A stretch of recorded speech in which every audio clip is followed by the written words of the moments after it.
La présidente de la Commission européenne a réitéré son soutien à l'Ukraine. Devant le Parlement canadien, Ursula von der Leyen a appelé à un front uni contre l'agression russe. Alors que certaines pistes des enquêteurs mènent à l'Ukraine, Kiev nie toute implication dans le sabotage des gazoducs Nord Stream en septembre dernier. En Géorgie, des milliers de personnes ont manifesté ce mardi à Tbilissi, la capitale, contre un projet de loi visant à restreindre la liberté de la presse. En Espagne, le gouvernement a dévoilé un projet de loi visant à renforcer la place des femmes dans la vie politique et dans la direction des entreprises. Le texte a été présenté à la veille de la Journée internationale des droits des femmes.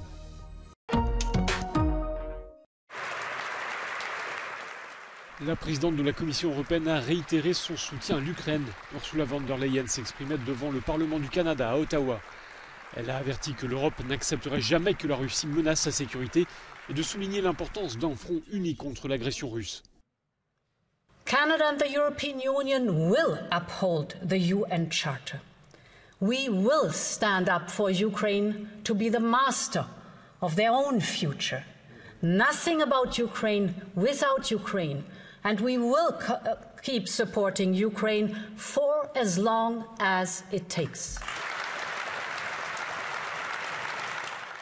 Depuis le début de la guerre en Ukraine, les pays européens tentent de s'affranchir de leur dépendance énergétique vis-à-vis de la Russie. D'où ce voyage de la présidente de la Commission européenne au Canada pour renforcer les liens stratégiques et disposer d'un meilleur accès aux minerais.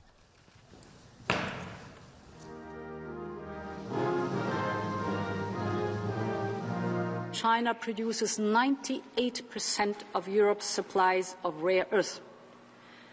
And Europe needs to de-risk this dependency. And this, of course, is immediately the reason why Europe seeks to work together with trusted partners. And trusted partners is first and foremost Canada. Le Canada est le seul pays de l'hémisphère nord à disposer de toutes les matières premières nécessaires à la production de batteries au lithium. En janvier, Ursula von der Leyen a lancé l'idée d'un club des matières premières essentielles, un sujet sur lequel elle aura l'occasion de revenir ce vendredi lors de sa rencontre avec le président américain Joe Biden.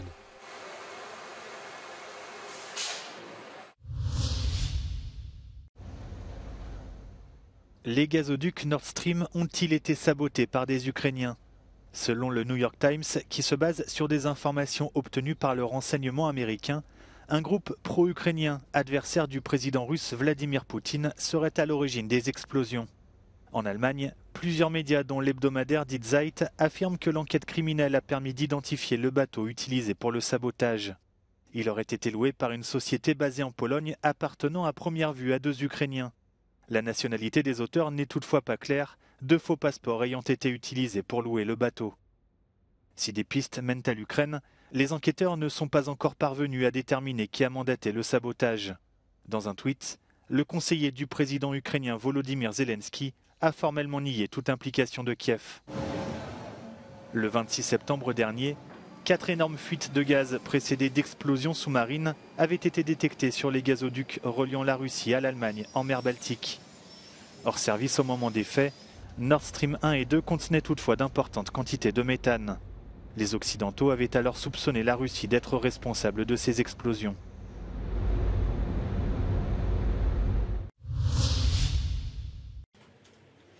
Ukrainian authorities indicated that Ukraine will continue to defend Bakhmut for now, and the order has been issued to send reinforcements to this area.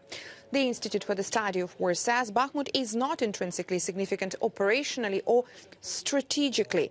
Taking the city is necessary but not sufficient for further Russian advances in Donetsk region, and Russian forces have already taken such heavy losses fighting for the city that their attack will very likely culminate after they have secured it, if not before. Now, the loss of Bakhmut is not therefore of major operational or strategic concern to Ukraine. But Ukraine's fight for Bakhmut has become strategically significant because of the current composition of Russian forces arrayed in the area.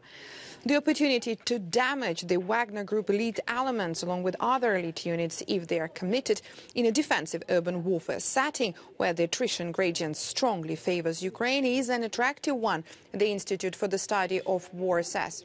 Now, some Western reports have recently suggested that Ukraine is expanding its own elite manpower and scarce equipment on mainly Wagner Group prison recruits who are mere cannon fodder. The Institute for the Study of War says that observation is valid in general, although the pool of Russian convict recruits suitable for combat is not limitless, and the permanent elimination of tens of thousands of them in Bakhmut means that they will not be available for more important fights. Now, the UK Defence Ministry assesses that Russian military command is failing to properly equip its forces despite close combat engagements in Ukraine. According to its recent intelligence update, Russian military command is ordering mobilized reservists to assault Ukrainian concrete positions with only firearms and shovels. The Battle of Bakhmut may in fact severely degrade the Wagner Group's best forces, depriving Russia of some of its most effective and most difficult to replace shock troops. En Géorgie, des milliers de personnes ont manifesté ce mardi à Tbilissi, la capitale, contre un projet de loi visant à restreindre la liberté de la presse. Adopté par les députés en première lecture, le projet de loi prévoit que les médias et ONG qui reçoivent plus de 20% de leur financement de l'extérieur du pays soient considérés comme agents de l'étranger. Un texte qui rappelle une loi similaire adoptée en Russie en 2012 et que le Kremlin utilise pour réprimer les opposants et éteindre les critiques. Sixième journée de grève et de manifestation ce mardi en France contre la réforme des retraites. Le cortège a réuni 700 000 manifestants à Paris, 50 000 à Lyon selon les syndicats qui parlent d'une mobilisation historique.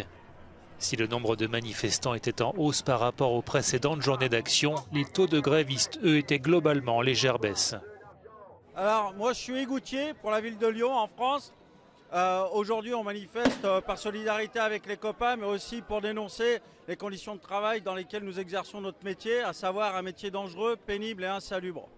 Je voulais juste dire que la réforme ne sert à rien, parce que vu le climat, mon fils qui a 50 ans, il n'arrivera pas à mes 80 ans.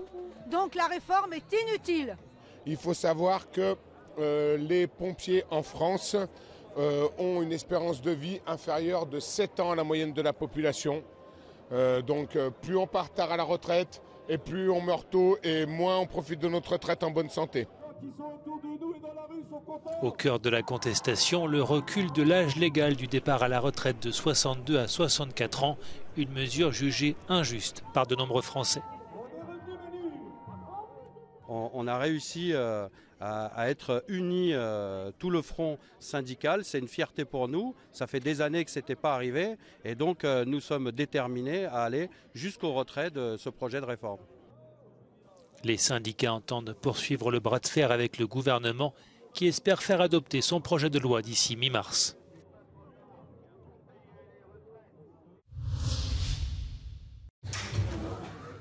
Le gouvernement de gauche espagnol a présenté ce mardi un projet de loi visant à imposer un minimum de 40% de femmes au sein de l'exécutif. Le texte prévoit d'imposer aussi une parité effective dans les listes de candidats aux élections locales et nationales.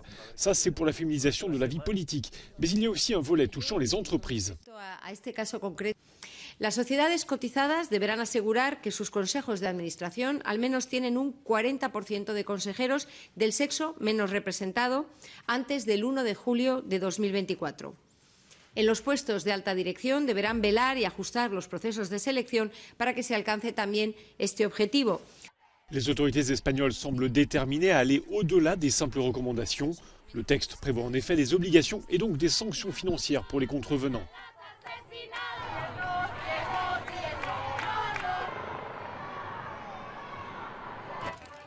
Ce projet de loi a été dévoilé à la veille de la Journée internationale des droits des femmes.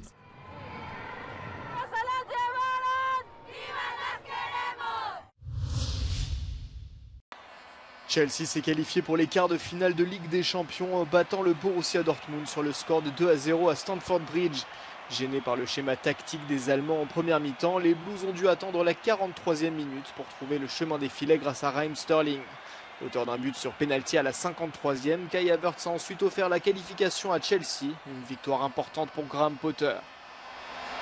My job is to help the team, help the players, prepare the team as best we could, and to support them because they've been suffering as well. The players, nobody's enjoyed the run we've had. So that's why today was important for us. We wanted to progress, we have, and we're happy.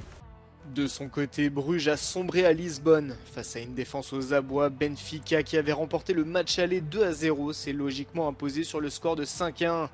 Gonzalo Ramos, Rafa Silva, João Mario et David Neres ont tous marqué, permettant au club portugais d'atteindre les quarts de finale pour la deuxième saison consécutive.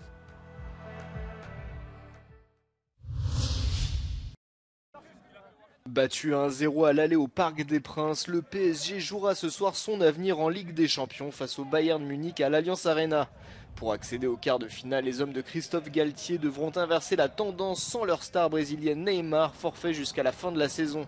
L'entraîneur parisien pourra tout de même compter sur Marquinhos, de retour à l'entraînement suite à une déchirure intercostale samedi contre Nantes. En dehors du résultat, il y aura surtout à avoir un comportement beaucoup plus agressif, beaucoup plus conquérant, avec un match beaucoup plus complet que ce que nous avons fait au match aller. Visé par une enquête pour viol, Achraf Hakimi sera aussi du voyage et l'international marocain aura fort à faire face au jeune prodige Moussiala en attaque. Longtemps blessé, Sadio Mané pourrait aussi faire son retour, mais Nagelsmann devra composer sans Benjamin Pavard, suspendu après son carton rouge reçu au Parc des Princes. Dans l'autre match, Tottenham, qui s'était incliné 1-0 au match aller face au Milan AC, devra se montrer beaucoup plus autoritaire sur sa pelouse. Les hommes d'Antonio Conte devront aussi faire preuve de plus d'ambition en attaque, eux qui restent sur 2 défaites et 0 but marqué face à Wolverhampton et face à Sheffield United en coupe.